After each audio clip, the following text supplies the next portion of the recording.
জীবনে চলার পথে আমাদের অনেক মানুষের সাথে পরিচয় হয়, সম্পর্কও ভালো হয়, কেউ থেকে যায় শেষ পর্যন্ত। আবার কিছু মানুষ আছে আগাছার মতো জীবনে আসে আর যায়।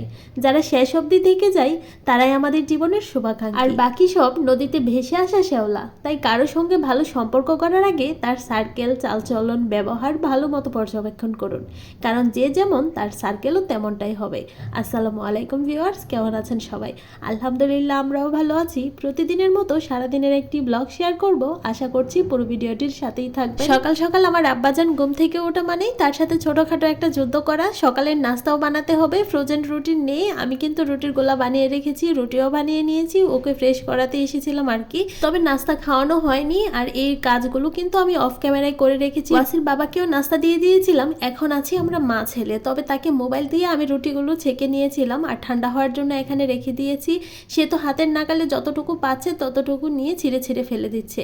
কি আর করার, আজকে সকাল সকাল যেহেতু ঘুম থেকে উঠেছে, ওর অত্যাচার একটু সহ্য করতেই হবে। রুটিগুলো ঠান্ডা হওয়ার পর আমি বক্সে করে ফ্রিজে রেখে দিয়েছি। আর এখন হচ্ছে সরিষার শাকগুলো কেটে নিচ্ছি। এই শাকগুলো আমার কাছে খেতে খুবই ভালো লাগে। সরিষার শাক থেকে কিন্তু খুব সুন্দর একটা গন্ধ আসে, আমার কাছে সেটাই বেশি ভালো লাগে।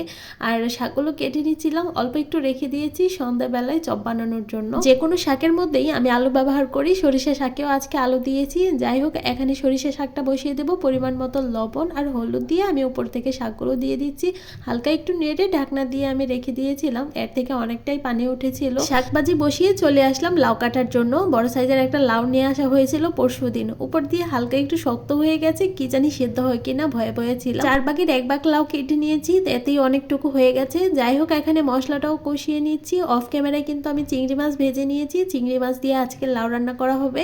মশলার সাথেই চিংড়ি মাছগুলো দিয়ে সুন্দর করে কষিয়ে নিচ্ছিলাম। যখন কষানো হয়ে যাবে তখন আমি আর কেটে রাখা লাউ দিয়ে দিচ্ছি। চিংড়ি মাছ দিয়ে লাউ খেতে কার কার কাছে কেমন লাগে বলেন তো? আমার কাছে সব মাছ দিয়েই লাউ খেতে ভালো লাগে, যে কোনো মাছ দিয়েই লাউ রান্না করি, খেতে খুবই ভালো লাগে। কিছুক্ষণ কষিয়ে নেওয়ার পর তরকারিতে ঝোলের পানিটাও দিয়ে নিয়েছি, শেষের দিকে ধনিয়া পাতা দিয়ে উঠিয়ে নিয়েছিলাম। আর এই যে দেখেন, সকাল থেকে শুরু করে দুপুরে রান্নার পর পর্যন্ত এই একটা অবস্থা। অন্যান্য দিনের চেয়ে আজকে একটু বেশি জমে আছে, কারণ সকালবেলা রুটি বানিয়েছি, তাই আর কোনো কাজ করিনি। যাই হোক, বিকেলবেলা ছেলেকে ঘুম পাড়িয়ে চলে আসলাম 1 কাপ চা খাওয়ার জন্য। তাড়াহুড়ো করে চা বানিয়েছি, একদমই ভালো হয়নি। এই একই চা আবারও জাল করে নিয়ে একটু কমিয়েছি আর একটু ঘন করেছি। সন্ধ্যাবেলায় সমোসা বেজে নিয়েছিলাম খাওয়ার জন্য। এটা তো ভালোই দেখা যাচ্ছে, পরবর্তীতে এই যে দেখেন কি একটা অবস্থা হয়েছে। আমার কিন্তু কোনো দোষ নেই, সব দোষ হচ্ছে মোবাইলের। মোবাইলটা একটু হাতে নিয়েছিলাম রিলস দেখার জন্য, বাকিটাই ইতিহাস। এটাই হচ্ছে মোবাইল দেখার ফলাফল। সমোসা ভাজতে গিয়ে সমোসার কালাভুনা বানিয়ে নিলাম। আজকের ভিডিওটি এখানেই শেষ করছি। কেমন হয়েছে কমেন্ট করে জানাবেন। সবাই অনেক বেশি ভালো থাকবেন, আমাদের জন্য দোয়া করবেন। আল্লাহ হাফেজ সবাইকে।